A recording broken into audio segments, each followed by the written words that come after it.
Hi നമസ്കാരം, എല്ലാവർക്കും നമ്മുടെ വീട്ടിലേക്ക് സ്വാഗതം കേട്ടോ. അപ്പോൾ ഇന്നത്തെ നമ്മുടെ ഒരു വീഡിയോ എന്ന് പറഞ്ഞാൽ സോഷ്യൽ മീഡിയയിൽ ഭയങ്കര ഇതായിട്ടിരിക്കുന്ന മോട്ടിവേഷൻ സ്പീച്ച് നടത്തുന്ന രണ്ട് വ്യക്തികളുണ്ട്. മാരിയും ജിജിയും. ഇവർ രണ്ടുപേരും ഇവരുടെ ഞാൻ അപൂർവങ്ങളിൽ ചിലതൊക്കെ കണ്ടിട്ടുണ്ട് കേട്ടോ. എന്നുവെച്ചാൽ ഈ ഷോർട്ട് വീഡിയോയിലൂടെ വരുന്നത്, അല്ലാതെ അവരുടെ സബ്സ്ക്രൈബർ ഒന്നുമല്ല. അങ്ങനെ ഞാൻ കണ്ടിട്ടുണ്ട്. പുള്ളിക്കാരുടെ കണ്ടിട്ടുള്ളത്. അദ്ദേഹത്തിൻ്റെ ഞാൻ ഓർത്ത് ഇവർ വിവാഹിതയല്ലെന്നായിരുന്നു വിചാരിച്ചിരുന്നത് കേട്ടോ. കാര്യം വെച്ചാൽ ഇവരുടെ മാത്രമായിട്ട് ഞാൻ കൂടുതലും കണ്ടില്ല. അപ്പോൾ ഇവർ വിവാഹിതയല്ല. കാര്യം അതുപോലെ ഫാമിലിയെ പറ്റി ഓരോ കാര്യങ്ങളൊക്കെ പറഞ്ഞ് കേൾക്കുമ്പോൾ ഞാൻ ഓർക്കുമായിരുന്നു, ഇവരൊരു വിവാഹിതയാണെങ്കിൽ ഇവരെങ്ങനെ ഇവരുടെ ഫാമിലി നല്ല രീതിക്ക് കൊണ്ടുപോകാമായിരുന്നല്ലോ എന്നൊക്കെ ഞാൻ ചിന്തിച്ചിട്ടുണ്ട് കേട്ടോ. അത്രയ്ക്ക് ഇതായിട്ടാണ് അവർ ഓരോ കാര്യങ്ങൾ പറഞ്ഞത്. ഒരുപാട് പേർക്ക് അത് പ്രയോജനപ്പെട്ടിട്ടുണ്ട് കേട്ടോ. ഒത്തിരി പേർക്ക് പ്രയോജനപ്പെട്ടിട്ടുണ്ട്. ഫാമിലിയിൽ ഒരുപാട് പ്രോബ്ലം ഉള്ളവർക്കൊക്കെ അത് മാറാനും അതിൽ നിന്ന് അവരുടെ ഫാമിലി വീണ്ടും പഴയപോലാക്കാനൊക്കെ പറ്റിയിട്ടുണ്ട്.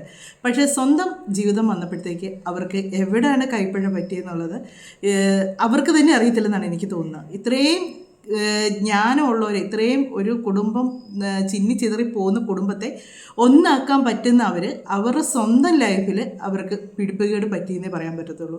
അപ്പം ഇതിന് കുറച്ച് പേർക്കൊക്കെ അറിയാം. ഇപ്പോൾ അവരുടെ മോളാണേലും ആ കൊച്ചിൻ്റെ ആണെങ്കിലും വോയിസൊക്കെ അവർ പുറത്തു വിട്ടിട്ടുണ്ട്. അങ്ങനെ അത് കുറേ കാര്യങ്ങളൊക്കെ കേൾക്കുന്നുണ്ട്. പക്ഷേ അത് പറയുമ്പോൾ അതിൻ്റെ അമ്മയ്ക്ക് സൈഡായിട്ടാണ് പറയുന്നത്. പക്ഷേ ഞാൻ രണ്ടുപേരുടെ ഭാഗത്തെ ഒരുപാട് കാര്യങ്ങൾ കണ്ടു കേട്ടോ, കേൾക്കുകയും ചെയ്തു. പക്ഷേങ്കിൽ എനിക്ക് തോന്നിയ കുറച്ച് കാര്യങ്ങളാണ് ഞാൻ ഈ വീഡിയോയിലൂടെ കാണിക്കുന്നത് കേട്ടോ. അപ്പം നമുക്ക് ആദ്യമേ തന്നെ ഒരു കാര്യം പറയട്ടെ. നിങ്ങൾ ആദ്യമായിട്ടാണ് വീഡിയോ കാണുന്നതെങ്കിൽ സബ്സ്ക്രൈബ് ചെയ്ത് പോകരുത്. അതുപോലെ തന്നെ ലൈക്ക് ചെയ്യുക, കമൻറ്റ് ചെയ്യുക. അതുപോലെ ലൈക്ക് ചെയ്യുന്നൊപ്പം തന്നെ നിങ്ങളൊന്ന് ഹൈപ്പും കൂടി ചെയ്യാൻ മറക്കരുത്, പോയിൻ്റ് ചെയ്യാൻ മറക്കരുത്. അപ്പം നമുക്കെന്നുള്ള കാര്യം ഞാൻ ഇടയ്ക്കിടയ്ക്ക് വരുന്നുണ്ടല്ലേ, നമുക്ക് വീഡിയോ കാണാമെന്ന് പറയാൻ വന്നപ്പോഴത്തേക്കാണ് സബ്സ്ക്രൈബ് ചെയ്യുന്നതിൻ്റെ കാര്യം പറയാൻ വന്നത്. അതുകൊണ്ടാണ് അങ്ങനെ അങ്ങ് പോയത് കേട്ടോ. അപ്പോൾ നമുക്ക് അവരെ പറയാൻ ഉദ്ദേശിച്ച് ഇവരെ ആദ്യം നമുക്കൊന്ന് കാണാം. ഇവർ ലൈഫിനെ പറ്റി, ഹസ്ബൻഡ് ഭാര്യനെ എങ്ങനെ സ്നേഹിക്കണമെന്നാണ് ഹസ്ബൻഡ് പറയുന്നത്. വൈഫ് ഭർത്താവിനെ എങ്ങനെയാണ് നമ്മൾ സ്നേഹിക്കേണ്ടത്, അവരോട് എങ്ങനെയാണ് നമ്മൾ ഭർത്താവിന് കീഴ്പ്പെട്ട് ജീവിക്കണം ഭാര്യ എന്നാണ് എപ്പോഴും ഈ ജിജി എന്ന് പറഞ്ഞവർ പറയുന്നത്. അതുപോലെ തന്നെയാണ് ഹസ്ബൻഡും പറയുന്നത്, ഭാര്യനെ ഒരുപാട് സ്നേഹിക്കണം, ഭാര്യയെ നമ്മൾക്ക് അതാണ് ഇതാണെന്നൊക്കെ പറയാം. ഒരുപാട് കാര്യങ്ങളൊക്കെ ഇവർ പറയുന്നുണ്ട്, ഒത്തിരി ഉണ്ട്. പക്ഷെ അതിൽ കുറച്ച് കാര്യങ്ങൾ നമുക്കൊന്ന് കേട്ട് വെക്കാം. ഒരു കാര്യം കേട്ട് വെക്കാം. ആദ്യം നമുക്ക് ഹസ്ബൻഡ് പറയുന്നൊന്ന് കേട്ട് വെക്കാം.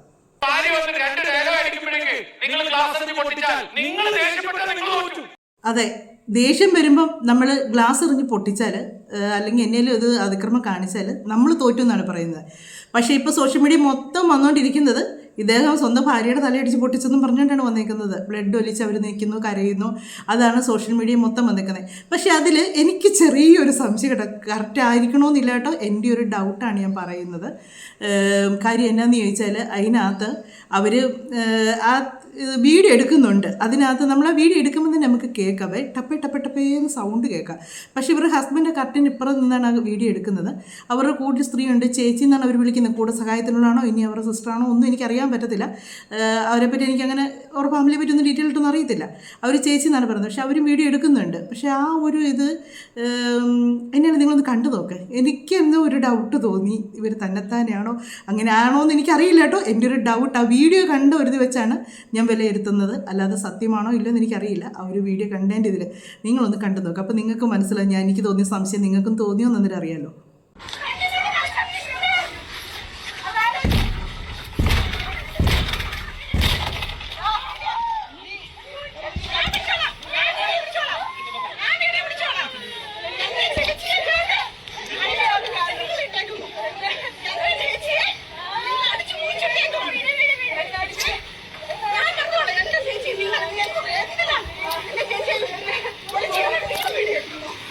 അവർ കട്ടം മാറ്റി വരുമ്പോഴത്തേക്ക് ഡും ഡും എന്നുള്ള സൗണ്ട് കേൾക്കുന്നുണ്ട്.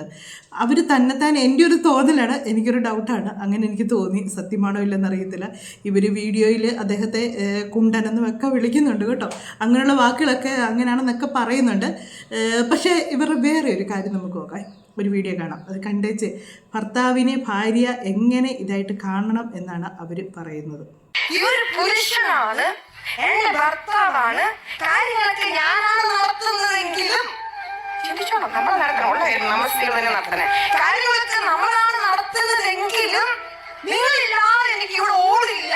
നിങ്ങളാണെല്ലാം, നിങ്ങളാണ് എന്റെ മക്കളുടെ അപ്പൻ എന്നുള്ളൊരു ബഹുമാനം, ഒരു അംഗീകാരം. അതിൽ ഏറ്റവും വലിയ ലക്ഷണം ചെയ്യേണ്ടത് മക്കളുടെ മുന്നിൽ കുറ്റപ്പെടുത്താതിരിക്കാം. മക്കളുടെ മുന്നിൽ കുറ്റപ്പെടുത്താതിരിക്കുക. പക്ഷേ അവരുടെ ആ കൊച്ച് അവിടെ കിടന്ന് എന്തുമാത്രം അത് സങ്കടപ്പെടുന്നുണ്ടെന്നറിയാം. എന്തുമാത്രം അത് പറയുന്നുണ്ട്, നിങ്ങളുടെ ഈഗോ നിങ്ങൾ കള എന്ന് പറയുന്നുണ്ട്. നിങ്ങളുടെ രണ്ടുപേരുടെയും ഈഗോ കളഞ്ഞ് നിങ്ങൾ ഇത് കാര്യം ഒന്ന് പറഞ്ഞ് തീർക്കുന്നത് കെഞ്ചി പറയുന്നുണ്ട്. അദ്ദേഹവും വിട്ടുകൊടുക്കാൻ തയ്യാറല്ല, അവരും വിട്ടുകൊടുക്കാൻ തയ്യാറല്ല. രണ്ടു കൂട്ടരും മോശമല്ല. ആ കൊച്ച് ഈ അയാളുടെ മക്കളും ഭാര്യയും ആത്മഹത്യ ചെയ്യുമെന്ന് പറഞ്ഞാൽ പോലും അയാളുടെ കൂടെയുള്ള അജ്മൽ എന്ന് പറഞ്ഞ ആളെ ഒഴിവാക്കാൻ തയ്യാറല്ല എന്നാണ് പറയുന്നത്. കാര്യം അത് എന്നാണ് കാര്യമെന്ന് അറിയത്തില്ല. ഇനി അയാൾക്ക് അത്രയ്ക്ക് അങ്ങനെ വിശ്വാസമായതുകൊണ്ടാണോ ഇവർ ആ ചാരിറ്റിയുടെ ഒക്കെ കുറേ കാര്യങ്ങളൊക്കെ ഇദ്ദേഹം പറയുന്നുണ്ട് ഇതിനകത്ത്. അവർ തുടങ്ങിയ സമയത്തെ കാര്യങ്ങളും തുടങ്ങി കഴിഞ്ഞപ്പോൾ ഉണ്ടായ പ്രശ്നങ്ങൾ. അദ്ദേഹത്തിൻ്റെ ഡ്രൈവറാണ് ഈ അജ്മൽ എന്ന് പറഞ്ഞാൽ. അയാളുടെ പേര് ഇപ്പോൾ വേറെ എന്തോ കണ്ടിട്ടേക്കുന്നത്, ക്രിസ്തീയ മതം സ്വീകരിച്ച് കഴിഞ്ഞപ്പോഴത്തേക്ക് അയാൾ വേറെ പേരിട്ടേക്കുന്നതാണ്. പേര് ഞാൻ സാംസൺ എന്നാണ് പുള്ളി പേരിട്ടേക്കുന്നത്. അങ്ങനെയാണ് അയാളുടെ പേര് മാറ്റിയേക്കുന്നത്.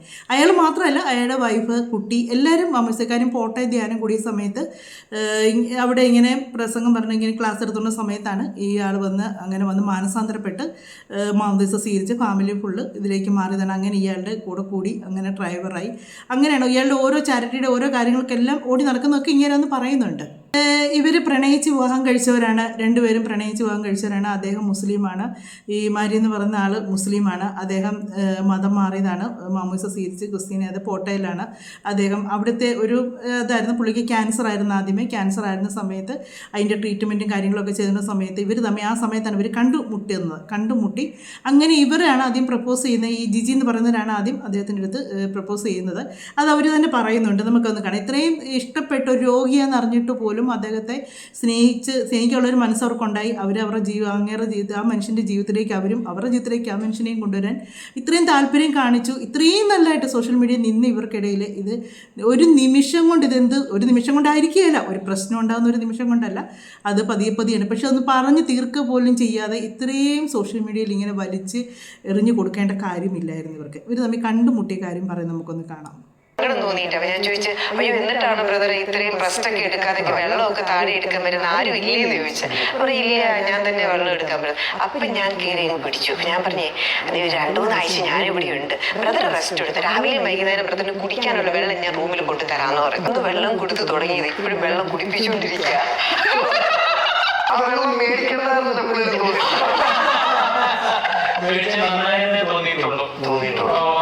കാരണം ഞാൻ പറയാം, ഈ സ്നേഹത്തിന് സൗഖ്യം കൊടുക്കാൻ ശക്തിയുണ്ട്. പക്ഷേ എനിക്ക് പെട്ടെന്ന് സൗഖ്യം കിട്ടിയത് ആ ഒരു സ്നേഹം കൂടെ വന്നപ്പോഴാണ് എന്ന് ചിന്തിക്കുന്ന ഒരാളാണ് ഞാൻ. എന്നെ നിരുത്സാഹപ്പെടുത്തി. ഞാനാണ് പ്രപ്പോസ് ചെയ്യുന്നത്. ഞാൻ ചോദിച്ചേ, എന്തായാലും ഒരു 10 ദിവസം വെള്ളം കൊണ്ട് തന്നില്ലേ, ഇനി ജീവിതകാലം മുഴുവൻ അങ്ങോട്ട് വെള്ളം കൊണ്ട് തരട്ടെ എന്ന് ചോദിച്ചപ്പോൾ ഇയാൾ സ്റ്റക്കായി പോയി. അപ്പൊ എന്താ ചോദിക്കണേന്ന് ചോദിച്ചു. അപ്പൊ ഞാൻ പറഞ്ഞു, അച്ഛൻ മലയാളത്തിൽ ചോദിച്ചാൽ എന്നെ കല്യാണം കഴിക്കുമെന്നാ. അപ്പൊ ആള് വീണ്ടും സ്റ്റക്കായി. ഒന്നാമത്തെ രോഗിയാണെന്ന് ഇവൾക്ക് അറിയാം. ഞാൻ ഇങ്ങനെ ഒരു കൺവേർഷൻ ബാക്ക്ഗ്രൗണ്ട് ഉണ്ട്, ഒരു മതമുള്ളതുകൊണ്ട് ഇവൾക്ക് പേടിക്കേണ്ട കാര്യമാണ്. കാര്യം എന്റെ ജീവിതം അങ്ങനെ ഒരു അപകട സാധ്യതയിലുണ്ട്, രോഗം കൊണ്ട് അപകട സാധ്യതയിലുണ്ട്, പിന്നെ ജോലിയോ സമ്പത്തോ ഒന്നുമില്ല. അങ്ങനെയുള്ള എന്നെ വന്നിട്ട് പ്രപ്പോസ് ചെയ്യുമ്പോൾ ഇവക്ക് വട്ടാണോ എന്നുള്ളൊരു ചിന്ത എനിക്ക് വരികയാണ്. അതുപോലെ അവർ അങ്ങോട്ട് ഇഷ്ടപ്പെട്ട് രണ്ടുപേരും തമ്മിൽ ഇഷ്ടപ്പെട്ട് ഒന്നിച്ചൊരു ജീവിതം തുടങ്ങി. പക്ഷേ ആദ്യമൊന്നും ഇവർ സോഷ്യൽ മീഡിയയിലില്ലായിരുന്നു കേട്ടോ. ഇവരില്ലാതെ അദ്ദേഹമായിരുന്നു ഉണ്ടായിരുന്നത്. ഓരോ ക്ലാസ്സും കാര്യങ്ങളൊക്കെ എടുക്കുന്നത് കൊറോണ സമയത്താണോ അതോ വെള്ളപ്പൊക്ക സമയത്താണ്, ആ സമയത്ത് എങ്ങാണ്ടെന്ന് അത് ഇദ്ദേഹം പറയുന്നുണ്ട്. ആ സമയത്ത് എപ്പോഴാണ് ഇവരെ സോഷ്യൽ മീഡിയയിലേക്ക് കൊണ്ടുവന്നതും എല്ലാം ചെയ്തത്. നമുക്കിനി ഇദ്ദേഹത്തിൻ്റെ കൂടെയുള്ള സാംസൺ എന്ന് പറഞ്ഞ ആളെയും കൂടെ നമുക്കൊന്ന് കാണാം കേട്ടോ. മനസ്സിലായല്ലോ. ഇനി ആ സബ്ജക്റ്റിലേക്ക് വരാം. ശരിക്കും മാരിപ്രദർ ജിജിയെ തല്ലിയോ വഴക്കുണ്ടാക്കുകയോ ചെയ്തിട്ടുണ്ടോ? ഉണ്ടെങ്കിൽ അതെന്തിനാണ് എന്നറിയണം. അതിന്റെ ബാക്ക്ഗ്രൗണ്ടാണ് ഞാൻ ആദ്യം പറയുന്നത്. എന്റെ അടുത്തിരിക്കുന്ന അദ്ദേഹത്തിന്റെ പേര്, ജന്മനാ പേര് അജ്മൽ എന്നാണ്. പക്ഷെ മാമോദിസ മുങ്ങിയ പേരെന്ന് പറഞ്ഞ സാംസൺ. അദ്ദേഹത്തിൻ്റെ അടുത്തിരിക്കുന്ന ആളാണ് സാംസൺ എന്ന് പറയുന്ന ആൾ. അവർ അത്രയും പേര് കുറച്ച് പേരുണ്ട്. ഇവരാണ് ഇപ്പോൾ പുതിയൊരു രണ്ടാമത് ഇവരൊരു ചാരിറ്റി തുടങ്ങി. അതിനകത്ത് അതിൻ്റെ പറ്റി എല്ലാം ഈ പുള്ളി തന്നെ പറയുന്നുണ്ട്. അത് ഞാൻ വീഡിയോയിലൂടെ കാണിക്കാം, ആളായിട്ട് കൂടെ നിൽക്കുന്നതും എല്ലാം. അതുപോലെ തന്നെ നമുക്ക് മറ്റേ ജിജി എന്ന് പറഞ്ഞവരുടെ ഒരു മോട്ടിവേഷൻ സ്പീച്ചും കൂടെ നമുക്കൊന്ന് കേൾക്കാവേ. കാര്യം എന്നാന്ന് ചോദിച്ചാൽ, നമ്മളൊക്കെ സാധാരണ മനുഷ്യരാണ് അല്ലേ, നമ്മളൊക്കെ സാധാരണ മനുഷ്യരുണ്ട്. ദേഷ്യം വന്നാൽ ദേഷ്യപ്പെടും. ചിലപ്പം ഹസ്ബൻഡ് അടുത്ത് വൈഫ് ദേഷ്യപ്പെടും, വൈഫിൻ്റെ അടുത്ത് ഹസ്ബൻഡ് ദേഷ്യപ്പെടും. ചിലപ്പോൾ ഒരു കുഞ്ഞടിയൊക്കെ കിട്ടിയെന്നിരിക്കും. അങ്ങനെയൊക്കെ ഹസ്ബൻഡിൻ്റെ അല്ലട്ടോ വൈഫിനിട്ടൊക്കെ കിട്ടിയെന്നിരിക്കും. നമ്മൾ കുഞ്ഞുങ്ങളോട് ദേഷ്യപ്പെട്ടെന്നിരിക്കും, കുഞ്ഞുങ്ങളെ തല്ലിയെന്നിരിക്കും, വഴക്ക് പറഞ്ഞെന്നൊക്കെ ഇരിക്കും. അല്ലാതെ നമ്മളെല്ലാവരും ദൈവങ്ങളൊന്നുമല്ല, തെറ്റുപറ്റാത്തവരാരുമില്ല, ദേഷ്യം വരാത്തവരാരുമില്ല. മനുഷ്യനാണോ നമുക്ക് ദേഷ്യമുണ്ട്. അങ്ങനെ ഒരു വികാരമൊന്നും ഇല്ലെങ്കിൽ പിന്നെ അവനൊന്നും മനുഷ്യനല്ല, വെറും ഒരു പ്രതിമയെന്നേ പറയാൻ പറ്റത്തുള്ളൂ. ദേഷ്യവും സങ്കടവും സന്തോഷവും ക്യാരക്ടറും എല്ലാം ചേരുന്നതൊക്കെയാണ് ഒരു മനുഷ്യനെന്ന് പറയുന്നത്. അപ്പം ഇതിനകത്ത് നമുക്ക് ദേഷ്യം വരുമ്പോൾ നമ്മൾ എന്താണ് ചെയ്യേണ്ടതെന്ന് പുള്ളിക്കാരി പറയുന്നൊരു കാര്യമുണ്ട്. പുള്ളിക്കാരിക്ക് ഇത്രയും ദേഷ്യം വന്നപ്പോഴത്തേക്ക് പുള്ളിക്കാരി സിമിത്തേരി പോലും ഇരിക്കേണ്ട, ആ പള്ളിയുടെ സൈഡിലെങ്കിലും പോയി ഇരുന്നിരുന്നേ മതിയായിരുന്നല്ലോ. ഇത്രയും ഒരു നെഗറ്റീവ് ഈ സോഷ്യൽ മീഡിയ വരികയില്ലായിരുന്നു. അതെന്നാ നമുക്ക് കേൾക്കാം. നമുക്ക് ദേഷ്യം വരുമ്പോ അല്ലെങ്കിൽ സങ്കടം വരുമ്പോ നമ്മൾ ചുമ്മാ ആ സിമത്തേരിയിലൊന്ന് പോയിരുന്നു നോക്കിയേ, ആരും ഇല്ലാതെ ഒരു തണുത്ത കാറ്റും ഒരു നിശബ്ദതയും മാത്രമായിരിക്കും. അപ്പൊ നമ്മൾ ചിന്തിക്കും, നമ്മൾ ഇങ്ങോട്ട് മടങ്ങി പോകേണ്ടവരാ ഇല്ലേ? നമ്മുടെ വീടതാ, നമ്മുടെ സ്വത്തതാ, 6 അടി മണ്ണാ. പോയിരിക്കണം നമ്മൾ സിമത്തേരിയില്, കുറച്ചു നേരം സൈലന്റ് മെഡിറ്റേഷൻ ചെയ്യണം. എന്തൊക്കെ കെട്ടിപ്പിടിച്ചാലും എനിക്ക് ഈ ഫിലോക്കാലിയോ വലിയ പ്രസ്ഥാനമാകും, വലിയ സംഭവമാകും, എനിക്കിത് കൊണ്ടുപോകാൻ പറ്റില്ല. എനിക്കിഷ്ടമില്ലാത്ത സ്ഥലത്തോട്ട് അവരെന്നെ കൊണ്ടുപോകും, ഇഷ്ടമില്ലാത്ത വഴികളിലൂടെ ഏതോ ഒരു മൂലയ്ക്ക് അവരെന്നെ കൊണ്ട് കുഴിച്ചിടും. ശരിയല്ലേ? നമ്മൾ ഈ ഉണ്ടാക്കുന്ന ഇവർ സത്യം പറഞ്ഞാൽ സ്വത്തിൻ്റെ പേരിലുള്ള പ്രശ്നങ്ങളാണ് ഇവർക്കിടയിൽ ഉണ്ടായിരിക്കുന്നത്. അദ്ദേഹം പറയുന്നത്, ഇവരുടെ ഹസ്ബൻഡ് പറയുന്നത് ഇവർക്ക് ആർപ്പാട് ജീവിതമാണ്, ഇവർ പൈസ എടുത്ത് ദൂർത്തടിക്കുവാണ്. പക്ഷേ അദ്ദേഹം നേരെ തിരിച്ചാണ് അദ്ദേഹം ആഗ്രഹിക്കുന്നത്. ഒരുപാട് ദൂർത്തടിക്കാതെ പാവങ്ങളെ ഒരുപാട് വീടുകളൊക്കെ വെച്ച് കൊടുത്തിട്ടുണ്ട് കേട്ടോ. ഒത്തിരി പേർക്ക് നമ്മുടെ ഒരു ചിരി ബമ്പർ ചിരിയിലെ മറ്റേ പുള്ളിക്കാരുടെ പേര് ഞാൻ മറന്നുപോയി, കോമഡിയൊക്കെ അവതരിപ്പിക്കുന്ന യൂട്യൂബ് ചാനലൊക്കെ ഉള്ളതാണ്. പുള്ളിക്കാരിക്ക് വീട് വെച്ച് കൊടുത്തായിട്ടൊക്കെ ഞാൻ ഇതിനു മുമ്പ് ഇടയ്ക്ക് പ്രാവശ്യം ഷോർട്ട് വീഡിയോ കണ്ടായിരുന്നു. അതിൻ്റെ ഇതൊക്കെ അത് ഇവരുടെ ഹസ്ബൻഡാണ് പോയി ആ വീഡിയോ ഒക്കെ ഞാൻ കണ്ടിട്ടുള്ളത്.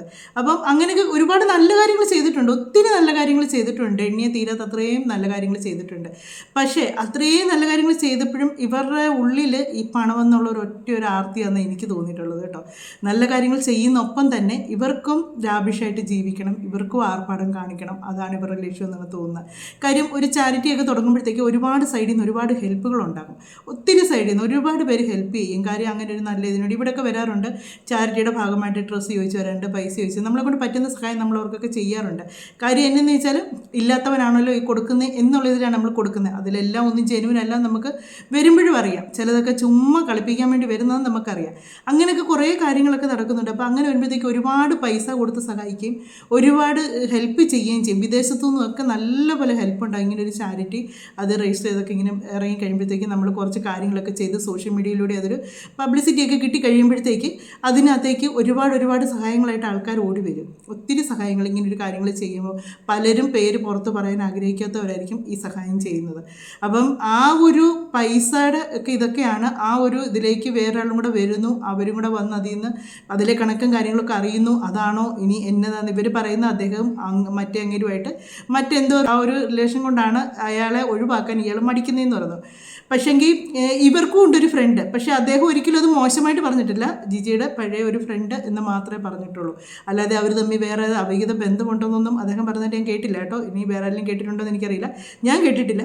അദ്ദേഹം ഇങ്ങനെ പറയുന്നുണ്ട് ഫ്രണ്ടും ഉണ്ട്, അങ്ങനെയൊക്കെ ചാരിറ്റി തുടങ്ങിയതും. അപ്പോൾ ഇവർ ആദ്യം ഒരു ചാരിറ്റി തുടങ്ങി അത് കഴിഞ്ഞ പിന്നെ രണ്ടാമതൊരെണ്ണം കൊടുത്ത് അതിലാണ് വിഷയം ഇത്രയും ആയത്, പ്രശ്നം ഭയങ്കര രൂക്ഷമായത്.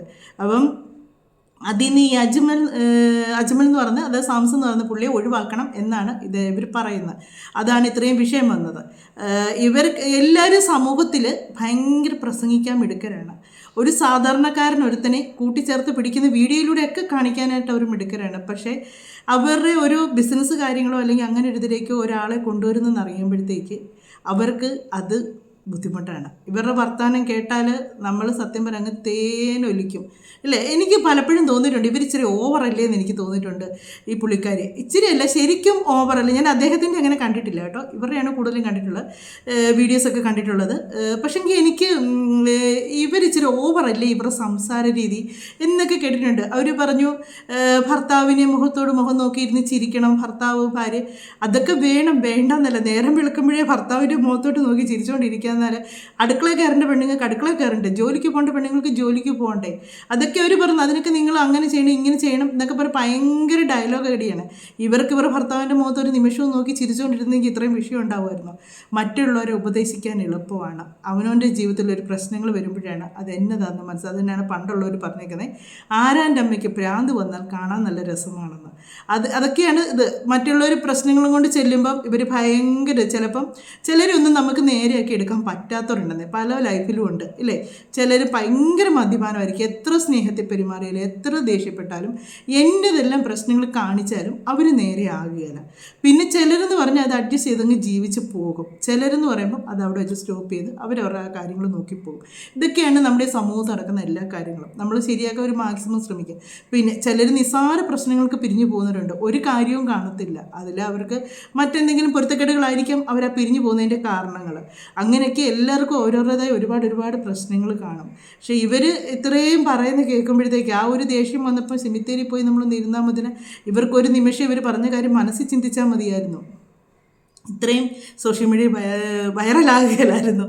ഇവർ പറയുന്ന ഒരു വീഡിയോ ഉണ്ട്, താങ്ങാൻ പറ്റാത്തതായിട്ടൊന്നും നമുക്ക് ദൈവം തരികരുത്. താങ്ങാൻ പറ്റാത്തതിനേക്കാൾ കൂടുതൽ ദൈവം തമ്പുരാൻ ഓരോരുത്തർക്കും കൊടുത്തിട്ടുണ്ട് ഇല്ലേ. കുഞ്ഞുങ്ങൾ നഷ്ടപ്പെട്ടു പോകുന്നവർ ലൈഫിൽ ഒരുപാട് ദുരിതങ്ങൾ അനുഭവിക്കും. ചിലർ എനിക്കറിയാവുന്നവരുണ്ട്, സ്വന്തം ജീവിച്ച് വളർന്നു വന്ന സാഹചര്യം മോശം, കല്യാണം കഴിച്ചെന്ന് വീട്ടിലും അതിനേക്കാൾ മോശം, ദുഃഖങ്ങൾക്ക് പുറത്ത് ദുഃഖങ്ങൾ കൊടുക്കുന്നുണ്ട്, അതെല്ലാം സഹിച്ച് ജീവിക്കുന്നവരുണ്ട്. താങ്ങാൻ പറ്റുന്നതിനപ്പുറം ദൈവം തമ്പുരാൻ കൊടുക്കുന്നുണ്ട്. ചിലപ്പോഴൊക്കെ ഞാനും ചിന്തിക്കാറുണ്ട്, ദൈവമേ ഇത്രയും പരീക്ഷിക്കണം ഒരു മനുഷ്യനെ എന്ന് ചിന്തിച്ചിട്ടുണ്ട്.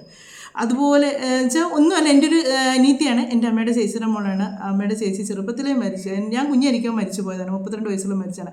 അത് അവർ ഭാര്യയും ഭർത്താവ് നമ്മളുടെ വിഷയത്തിൽ എന്തോ കൈവത്തം പറ്റി പോയതാണ്. അങ്ങനെ അന്നത് കേസും വഴക്കൊക്കെ ആയി. പക്ഷേ അത് കുഞ്ഞുങ്ങൾ പറയുന്നത് മാത്രം, അങ്ങനെ വീട്ടുകാരൊക്കെ അകന്നു പോയി. അവൾ അത് കഴിഞ്ഞ് അതോടൊപ്പം രണ്ടാമത് കല്യാണം കഴിച്ചു. അപ്പോൾ ഞങ്ങളുടെ ഫാമിലിയായിട്ട് അങ്ങനെ വലിയ ടച്ചൊന്നും ഇല്ലാതായിപ്പോയി. ആ രണ്ടാനമ്മ വന്നപ്പോഴും അവൾ ഒരുപാട് ദുരിതങ്ങൾ അനുഭവിച്ചു.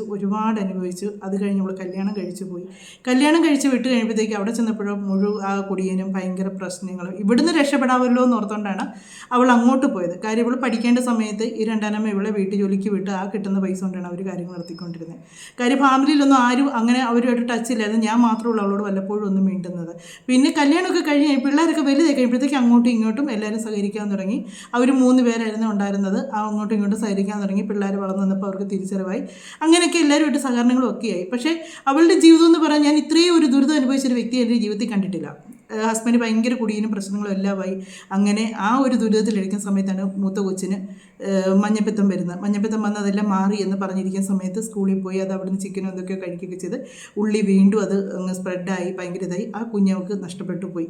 അത് കഴിഞ്ഞിട്ട് വീണ്ടും വഴക്കും ബഹളവും എല്ലാം. ഇവനങ്ങ് ഭയങ്കര ഉപദ്രവമാണ്. ഇവിടെ ഉപദ്രവവും അങ്ങ് ഭയങ്കര ദ്രോഹങ്ങളാണ് ചെയ്യുന്നത് ഭർത്താവ്. വീട്ടുകാരും കണക്കാണ്. അങ്ങനെ ചെയ്ത് അത് സഹിച്ചേച്ച് ലാസ്റ്റ് ഇവിടുന്ന് കയറി വെളിയിലോട്ട് പോയി. അവിടെ എന്തെങ്കിലും ഒരു ജോലി ചെയ്യുമ്പോൾ അങ്ങനെ പോയി. പെങ്കൊച്ചിനെ പഠിക്കാനുള്ള പിന്നെ 2 കുഞ്ഞുങ്ങളുണ്ട് അവർക്ക്. അത് പെങ്കൊച്ചിനെ ലാവ് പഠിക്കാൻ വിട്ടു. ആങ്കൊച്ചല്ലേ, അവനെ പേടിക്കേണ്ട കാര്യമില്ലല്ലോ, പെങ്കൊച്ചുങ്ങളെയാണല്ലോ എപ്പോഴും സൂക്ഷിക്കേണ്ടതെന്ന് പറയുന്നത്. അങ്ങനെ നിന്നു കഴിഞ്ഞ് ആ ഇവള് ജോലിക്ക് പോയി കുറച്ചാൾ കഴിയുമ്പോഴത്തേക്ക് ആ ആങ്കൊച്ച് നല്ല സ്വഭാവമുള്ള ഒരു കുഞ്ഞായിരുന്നു കേട്ടോ. നല്ല ഈ തന്തയുടെ കയ്യിലിരിപ്പുണ്ട്. ആ കൊച്ചിന് കിട്ടുന്ന ജോലി പോലും അതിന് നഷ്ടപ്പെട്ടു. പഠിക്കാനും എടുക്കാനായിരുന്നു. നല്ല എല്ലായിടത്തും നല്ലൊരു സ്വഭാവത്തിനെ കുറിച്ച് നല്ലത് മാത്രമേ ആൾക്കാർക്ക് പറയാനുള്ളായിരുന്നു. ആ കുഞ്ഞ് ബൈക്ക് ആക്സിഡൻറ്റിൽ അത് മരിച്ചു. അപ്പോൾ അവൾ വെളിയിലേക്ക് നാട്ടിൽ അങ്ങനെ 2 കുഞ്ഞുങ്ങൾ. അത് പറഞ്ഞു ദൈവം താങ്ങാവുന്നതേ കൊടുക്കുകയുള്ളൂ എന്ന് ഇവരൊരു ഇത് പറയുന്നുണ്ട്. പക്ഷെ താങ്ങാവുന്നതിനപ്പുറം വലിയ അതൊരമ്മയ്ക്ക് ചെറുപ്പത്തിൽ അമ്മ മരിച്ചുപോയി. അത് കഴിഞ്ഞ് രണ്ടാനമ്മയുടെ പീഡനം, അത് കഴിഞ്ഞ് കല്യാണം കഴിച്ച് നിർത്തിയ ഉപദ്രവം, ഉണ്ടായ 3 കുഞ്ഞുങ്ങൾ 2 കുഞ്ഞുങ്ങൾ നഷ്ടപ്പെട്ടു പോയി. എത്രമാത്രം അനുഭവിക്കുന്നുണ്ട്. അതൊക്കെ സത്യം പറഞ്ഞാൽ അവളെ ഞാൻ എപ്പോഴും ഓർക്കും, ഇവളെങ്ങനെ ഇതൊക്കെ സഹിക്കുന്നതെന്ന് ഞാൻ ഓർക്കും. അത്രയ്ക്ക് ഒന്നുമില്ല ഓർത്താൽ ജീവിതത്തിൽ. അതുപോലെ ഇനിയുള്ളൊരു പെൺകുഞ്ഞാണ്, അതും പഠിക്കാൻ മെടുക്കുകയാണ്. ആ കുഞ്ഞ് മാത്രം ഇനി അവൾക്കൊരു തുണ. അതായിട്ട് ഹസ്ബൻഡ് ആ കുഞ്ഞുങ്ങൾ 2 പോയിട്ട് പോലും അവനൊരു മര്യാദയായിട്ടില്ല. വീണ്ടും പ്രശ്നങ്ങൾ മാത്രം ഉണ്ടാക്കും. പിന്നെ ആങ്ങളമാരുള്ളത് കൊണ്ട് മാത്രം അത് ഒരു തണൽ എന്ന് പറയാം ഈ 2 ആങ്ങളമാർ. അതുകൊണ്ട് ഇതായിട്ട് പോകുന്നത്. അതുകൊണ്ട് ഇപ്പോൾ പുള്ളിക്കാരി പറയുന്നൊരു ഡയലോഗുണ്ട്, അത് കേട്ടോണേ. താങ്ങാൻ പറ്റാത്ത വേദനയൊന്നും നമുക്ക് തരത്തില്ല ചേച്ചിമാരെ. 100% എനിക്ക് താങ്ങാൻ പറ്റുന്നതേ തന്നിട്ടുള്ളൂ. ആ താങ്ങാൻ പറ്റുന്നതിൽ നമ്മൾ നിൽക്കേണ്ട രീതിയാണ്, നമ്മുടെ ആറ്റിറ്റ്യൂഡാണ്. അതാ പറഞ്ഞ 3 പണിക്കാരിൽ ഏത് പണിക്കാരൻ ആസ്വദിച്ച് ചെയ്യ. ഈ ഭർത്താവിനെ എന്റെ പൊന്നു മഞ്ജുഷ ചേച്ചിക്ക് താങ്ങാൻ പറ്റുള്ളൂ. ഉത്തരവാദിത്വം കുറവുള്ള, വീട്ടിലെ കാര്യങ്ങൾ നോക്കാത്ത ഈ വൈകി വരുന്ന ഭർത്താവിന് ചേച്ചിക്ക് കേട്ടല്ലോ, ഈ പറഞ്ഞ ഇവരുടെ ഹസ്ബൻഡിനെ ഒന്ന് മയപ്പെടുത്തി കൊണ്ടുവരാൻ ഇവരെ കൊണ്ട് പറ്റിയില്ലേ. ഇവരെങ്ങനെ മറ്റുള്ളവരെ മോട്ടിവേഷൻ ചെയ്യുന്നെന്ന് പറ. പ്രയോജനപ്പെട്ടിട്ടുണ്ടായിരിക്കും ആളുകൾക്ക്. കാര്യം ഇതൊക്കെ കേട്ടാൽ നമ്മൾ ആരാണേലും വീണു പോകും. വേറെ ഡയലോഗിലൊക്കെ അവനവൻ്റെ ജീവിതം വന്നപ്പോഴത്തേക്ക് അവരത് പ്രയോജനപ്പെടുത്തിയില്ല. ഇനി നമുക്ക് ഇവരുടെ ഹസ്ബൻഡ് പറയുന്ന കുറച്ച് കാര്യങ്ങളൊക്കെ ഇവർ ആ ചാരിറ്റി തുടങ്ങിയതിൻ്റെ കാര്യങ്ങളൊക്കെ പറയുന്നുണ്ട് കേട്ടോ. അതും കൂടെ ഒന്ന് കേട്ട് നോക്കാം. എൻ്റെ എല്ലാ ഫ്രണ്ട്സും വേണ്ടെന്നൊക്കെ പറഞ്ഞെങ്കിലും ഞാനൊരു റിസ്ക് എടുത്തു വിവാഹം കഴിച്ചു. ഞങ്ങൾ കുടുംബജീവിതം മുന്നോട്ട് പോയി. അവൾ എൻ്റെ കൂടെ പ്രസംഗിക്കാൻ വരില്ല, ഒത്തിരി ഭാഷകളൊന്നും അറിയില്ല, വീട്ടിലൊതുങ്ങി നിൽക്കും. 2017 ആയപ്പോൾ ധ്യാനത്തിന് ഞാൻ ജിജിയെ കൊണ്ട് കുറച്ച് ക്ലാസ് പഠിപ്പിച്ച് വളർത്തിയെടുത്തു. 2018 പ്രളയ സമയത്ത് വീടെല്ലാം മുങ്ങിപ്പോയി. അന്ന് ജിജിനെ കൊണ്ട് ഞാൻ ഒരു വീഡിയോ എടുപ്പിച്ചിട്ട് ഭയങ്കര വൈറലൊക്കെയായി. അങ്ങനെയാണ് ജിജി ആരാധനകളൊന്നും അറിഞ്ഞു വരുന്നത്. അത് കഴിഞ്ഞ് ഞാൻ അന്നത്തെ കാലത്ത് യൂട്യൂബ് ഫേസ്ബുക്കിൻ്റെ വരുമാനവും ഞാൻ ജോലി ചെയ്തുണ്ടാക്കി ഈ പ്രസംഗിക്കാൻ പോയിട്ട് കിട്ടുന്ന DADയൊക്കെ വെച്ച് കുറച്ച് കാശുണ്ടായിരുന്നില്ല. ആ കാശ് വെച്ചിട്ട് കൊമ്പത്ത് കടവ് എന്ന് പറയുന്ന സ്ഥലത്ത് ഒരു 2 സ്ത്രീകളും 2-3 സ്ത്രീകളും 2-3 മക്കളും ഒരു കുടുംബം ഒരു ടാർപ്പാട്ട് ഷെഡ് തങ്ങുന്നുണ്ട്. എൻ്റെ കാശ് കൊണ്ട് ഞാൻ അവർക്കൊരു വീട് വെച്ചു കൊടുത്തു. അന്ന് അതിൻ്റെ എല്ലാ ജോലിയും എനിക്ക് ചെയ്തു തന്നത് അന്ന് എൻ്റെ കൂടെ ഉണ്ടായിരുന്ന ഡ്രൈവർ സാംസങ് ആണ്. അജ്മൽ എന്നായിരുന്നു അവൻ്റെ പഴയ പേര്, സാംസങ്. അജ്മൽ ഇവർ സോഷ്യൽ മീഡിയ വരുന്നതിന് മുമ്പേ ഉള്ള കാര്യങ്ങളാണ് അദ്ദേഹം പറയുന്നത്. ഏത് ജിജി എന്ന് പറഞ്ഞവർ സോഷ്യൽ മീഡിയയിൽ വരുന്നതിന് മുന്നേ ഉള്ള കാര്യങ്ങളാണ് ഈ പറയുന്നത്. ഇനി അവർ സോഷ്യൽ മീഡിയയിലൊക്കെ വന്നതിന് ശേഷം ഇവർ ഈ ചാരിറ്റി തുടങ്ങിയതിൻ്റെ കാര്യങ്ങളൊക്കെയാണ് അദ്ദേഹം പറയുന്നത്. അജ്മലിൻ്റെ പേരുകൊണ്ട് അവനെ വിളിക്കുന്നുണ്ട്.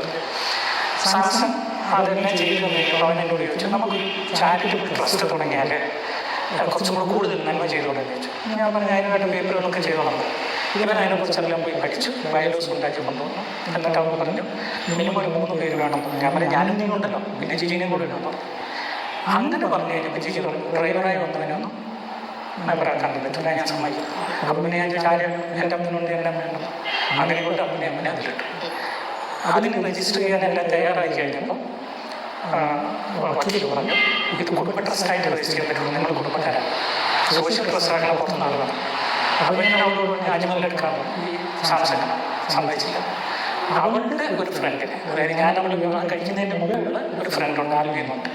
ആൽവിയെടുക്കാൻ ഞാൻ പറഞ്ഞത് കേൾക്കുള്ളത് കൊണ്ട് ഭാവിയിൽ കുഴപ്പമുള്ളത് ആരെങ്കിലും എടുക്കാൻ വേണം. അങ്ങനെ ആൽവിയും കൂടെ ഉണ്ട്. ഇതിൻ്റെ പ്രശ്നം എന്താണെന്ന് വെച്ചാൽ അവിടെ ഭൂരിപക്ഷം ജിജിയും ടീമുമാണ്, ഫാമിലിയാണ്. ഞാൻ ഒറ്റപ്പെട്ടു. ഞാൻ ചാരിറ്റബിൾ ട്രസ്റ്റിനെതിരെ വരെ പ്രസംഗിച്ച ചാരിറ്റബിൾ എന്നൊക്കെ പറഞ്ഞ് എന്നെ സോഷ്യൽ മീഡിയയിൽ ഒത്തിരി ഉപദ്രവിച്ച ഒരു നല്ല ട്രസ്റ്റ് തുടങ്ങണം, അതെങ്ങനെ നടത്തണം എന്ന് കാണിക്കണം എന്നുള്ള ബുദ്ധിമുട്ട് തുടങ്ങിയത്. പക്ഷേ ഇവിടെ വെച്ചത് പൊളിഞ്ഞു. പക്ഷെ തുടങ്ങിക്കഴിഞ്ഞപ്പോൾ എനിക്ക് വിടാൻ പറ്റില്ല. എന്താ പറയുക, അതോടൊക്കെ വിടും. 2019 ഒത്തിരി പാവപ്പെട്ട രോഗികൾക്ക് മരുന്ന് കൊടുക്കാൻ തുടങ്ങി. അപ്പം ജനം സാമ്പത്തികമായി സഹായിക്കാൻ തുടങ്ങി. തിരുവനന്തപുരം മുതൽ കാസർഗോഡ് വരെ എല്ലാ ജില്ലയിലും പോയിട്ട് മരുന്ന് കൊടുത്തു. അത് ഭയങ്കര പുണ്യം. ആ സമയത്ത് നമ്മൾ ചെല്ലാനം കടപ്പുറത്ത് കടലാക്രമണത്തിൽ പോയപ്പോൾ വീട് കൊടുത്തു. കുട്ടികൾ ദുരന്തമുണ്ടായപ്പോൾ അവിടെ കുറേ വീട് കൊടുത്തു. ഇപ്പോൾ വയനാട്ടിൽ ആദ്യം ഞങ്ങൾ തന്നെയാണ് പത്തിരുത്താനൊക്കെ ചെയ്തു.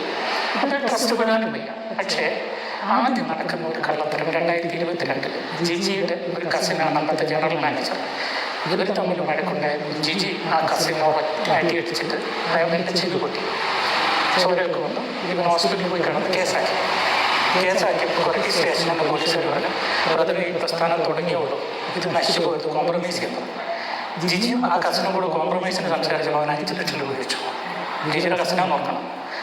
ജിജിയുടെ കയ്യിലില്ലായിരുന്നു, എൻ്റെ കയ്യിലില്ലായിരുന്നു. അപ്പോൾ അവളുടെ ഒരൊറ്റ വാശി ട്രസ്റ്റിന് കൊടുക്കണം. ഞാൻ പറഞ്ഞു അത് കൊന്നാലും തരില്ല, ആരോടും കടം മേടിച്ചു.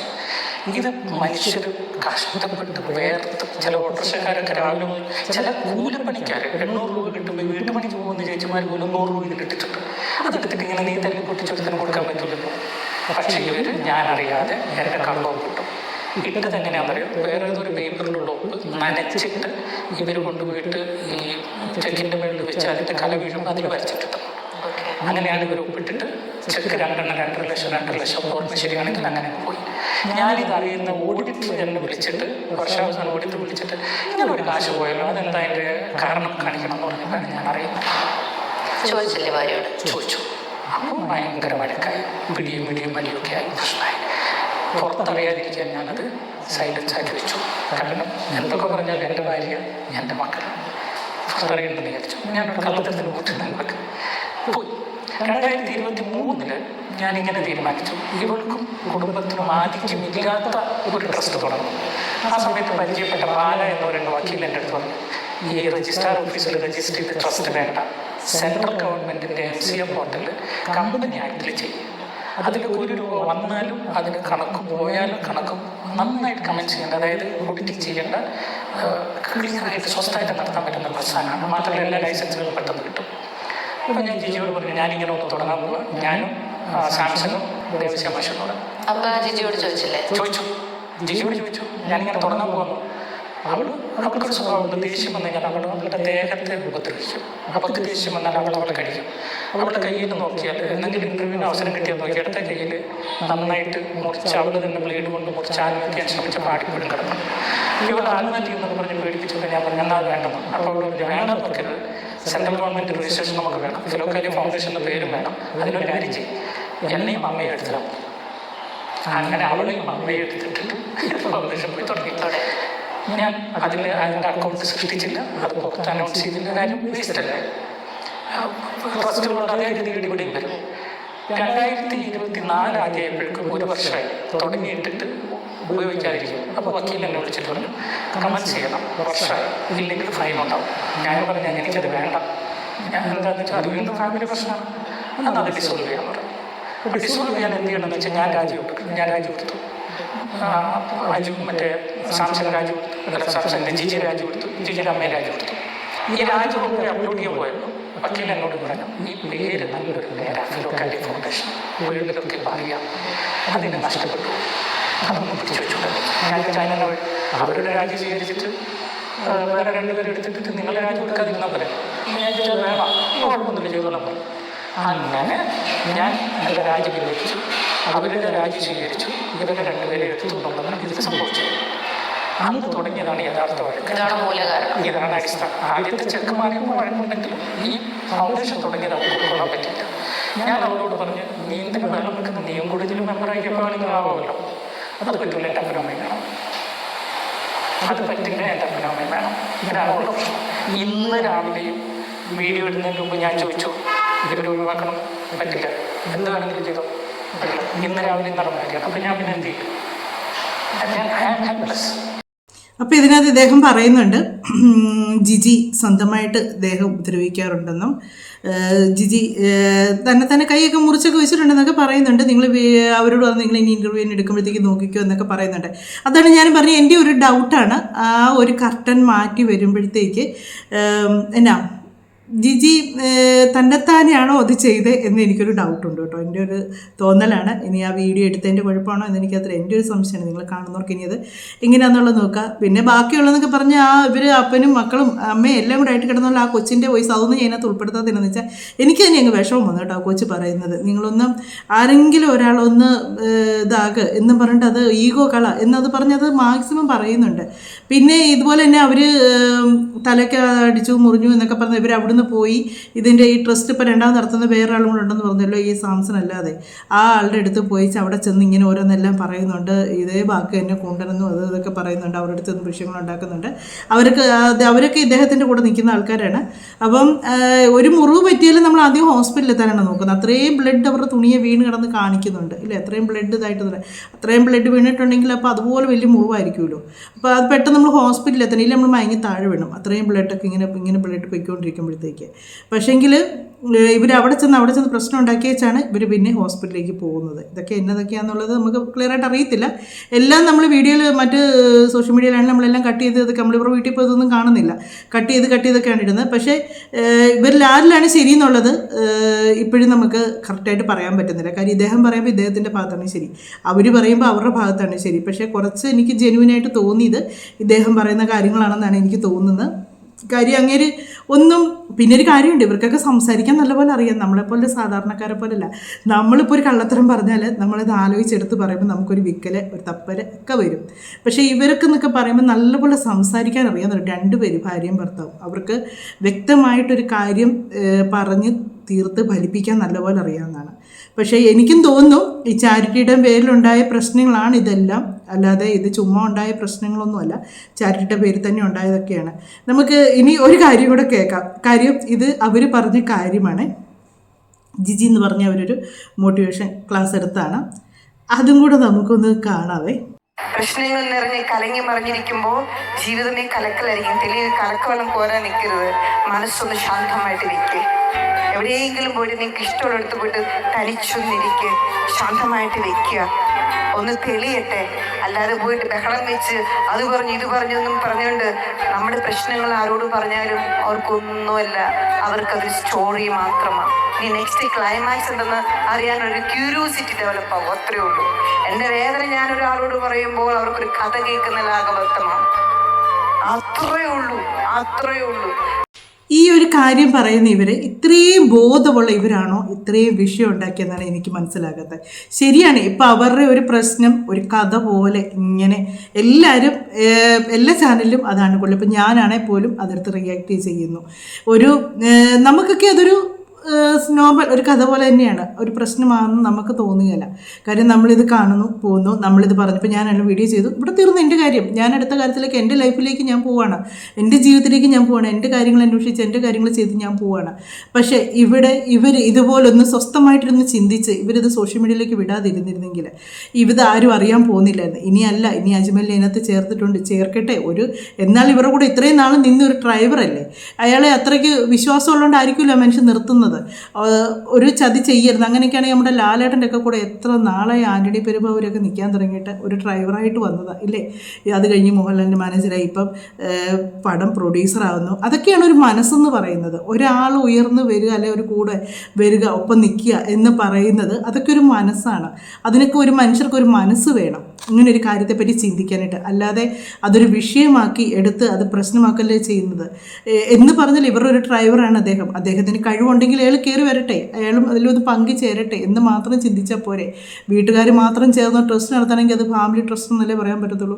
അത് അങ്ങനെ ആ വീട്ടുകാർ മാത്രം. അപ്പോൾ കൈയിട്ട് വരാം, എല്ലാവർക്കും അങ്ങോട്ടും ഇങ്ങോട്ടും കൈയിട്ട് വരാം, ആർക്കും ആരോടും പരാതി പറയാൻ പറ്റത്തില്ല. ഫാമിലിയിലുള്ളവരാകുമ്പോൾ പുറത്തുനിന്നുള്ള ഒരാൾ വരുമ്പോഴത്തേക്ക് അതിനകത്ത് കൈയിട്ട് വാരുന്നത് സമൂഹം അറിയും. അതുകൊണ്ടാണ് അത് വേണ്ട വേണ്ട വേണ്ട എന്ന് പറയുന്നത്. അവർ നല്ല രീതിക്കാണ് നടത്താൻ ഉദ്ദേശിച്ചിരുന്നെങ്കിൽ അതിലേക്ക് ഒരാളും കൂടെ വരുന്നതുകൊണ്ട് അവർ വിഷയമാക്കേണ്ട കാര്യമില്ല. എനിക്കത് ആ മനുഷ്യൻ പറയുന്നത് ഇച്ചിരി ജെനുവിനായിട്ട് തോന്നിയത് എനിക്കതാണ്. കാര്യം വെച്ചാൽ അവർ 3 പേരും കൂടെ ആയിട്ട് തുടങ്ങി. അപ്പോൾ അവരുടെ വീണ്ടും അവരുടെ അപ്പനെയും അമ്മയിലേക്ക് കൊണ്ടുവന്ന് കഴിഞ്ഞാൽ പഴയ ട്രസ്റ്റ് ഇതുമായിട്ട് തന്നെ വ്യത്യാസം. അത് കൈയിട്ട് വാരി പോലെ തന്നെ ഇതിനകത്ത് കൈയിട്ട് വാരും, അത്രയല്ലേ വരുന്നുള്ളൂ. പണത്തിനോടുള്ള ആർത്തിയാണ്. അവർ ഭയങ്കര ഓവർ ആക്ടിങ് ഒക്കെ ആയിട്ടാണ് അവർ പറയുന്നത്. ഇങ്ങനെയാണ് നമ്മൾ, അങ്ങനെ ഇങ്ങനെ കുന്തം ഒരു ഇതുമില്ല. ഇവർക്കൊക്കെ സത്യം പറഞ്ഞത് ഒരു ഇതിനു വേണ്ടി മാത്രം, പൈസയ്ക്ക് വേണ്ടി മാത്രം അവരൊക്കെ ഇങ്ങനെ ഓരോന്നൊക്കെ കാണിക്കുന്നത് ഇല്ലേ, അത്രയല്ലേ ഉള്ളൂ. പിന്നെ എനിക്ക് തോന്നിയ കാര്യങ്ങളൊക്കെയാണ് പറഞ്ഞത്. ഇതിൽ അദ്ദേഹം അഭിഗതമൊന്നും അവരെ പറയുന്നതായിട്ട് ഞാൻ കേട്ടില്ല കേട്ടോ. ഒരു ഫ്രണ്ട് ഉണ്ടായിരുന്നു എന്ന് പറയും. പക്ഷേ ഞാൻ ഒരു ഇതിൽ ഇങ്ങനെ കണ്ടു ജിജിയുടെ അഭിഹിതം എന്നൊക്കെ പറഞ്ഞിട്ട്. പക്ഷേ അത് ഞാനെന്ന് എനിക്കറിയില്ല, ഞാനത് കണ്ടില്ല അങ്ങനെ അത് പറയുന്നത്. ഇനി അത് പറഞ്ഞിട്ടുണ്ടോ എന്ന് എനിക്കറിയില്ല കേട്ടോ. ഞാൻ കണ്ട കാര്യങ്ങൾ അറിഞ്ഞ കാര്യങ്ങളാണ് നിങ്ങളിലേക്ക് എനിക്ക് ഇത്രയും കാര്യങ്ങളൊന്ന് പറയണമെന്ന് തോന്നി. എൻ്റെ ഒരു ഡൗട്ട് കൂടുതലും വന്നത് ആ ബോക്സ് വെച്ച് അടിച്ചു എന്ന് പറയുന്നില്ലേ, അവരെ ഉപദ്രവിച്ചു എന്ന് പറയുന്നത് അത് കറക്റ്റാണോ എന്ന് എനിക്ക് അന്നേരം തൊട്ടൊരു ഡൗട്ടുണ്ട്. അതാണ് ഞാൻ നിങ്ങളിലേക്ക് വീഡിയോ കൊണ്ടുവരാൻ കൂടുതലും കാരണം. അപ്പോൾ നമുക്ക് മറ്റൊരു വീഡിയോയിലൂടെ മറ്റു കാര്യങ്ങളൊക്കെ ആയിട്ട് കാണാം കേട്ടോ.